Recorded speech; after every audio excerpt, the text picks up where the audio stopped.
ba ita ba yaran ba abin da aka aje a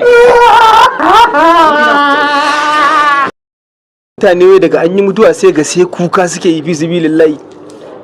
Ni ai bana kukan mutuwa ai, ya za a yi mutuwa ni kuma in yi kuka? To ita kare kan fi sibi ai rai kan an riga an ce dama duk mai sai ya mutu. To me abin kuma don wani ya mutu ka zauna kai ta kuka? Kai ni barin gaya ma tun da nake ba a taba mutuwa na yi kuka ba, kuma babu irin mutuwan da ban gani ba. Ya zan zo in yi kuka don an yi mutuwa? Bari dai kawai zan taba ka gawa, abokina ya zo zan taba ka. To ba yawa. Abokina na zama da kai kana ta waya. Wallahi ya ake ciki ne ai na je duba ka a gida baka nan. To amma da na biya layin ku sai daga mutane sun dan taru haka ana dan addu'a naga wasu kan suna dan kuka ma me ya faru ne? Ito ai ina gurin lura ne da ni ba kai ba. Ina maman Khalifa mai adashi. Ita ce Allah ya mata rasuwa. Mene? Ita ce Allah ya mata rasuwa. Wa? Maman Khalifa mai adashi ma. Rasuwa kuma?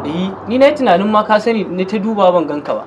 Kai maman Khalifa mai adashi na layin ku? Mai adashi dai. Kuma abin da zai dada baka mamaki.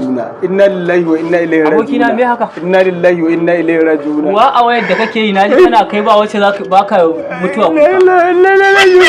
Ka san kudi na ne da wurin matan nan na shi. Ka san kudi na ne da shi. Ina da kudi a wurin matan nan fa ya ga 800. Ka fara mata addu'a tukunna. Kuma ka san me abin da kai ci?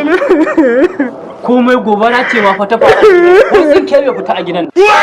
Ba ita ba yaran ba abin da aka aje a gida.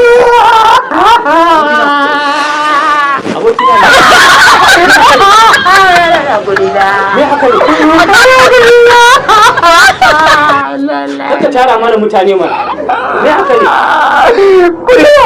Kuriya! A yau da ma.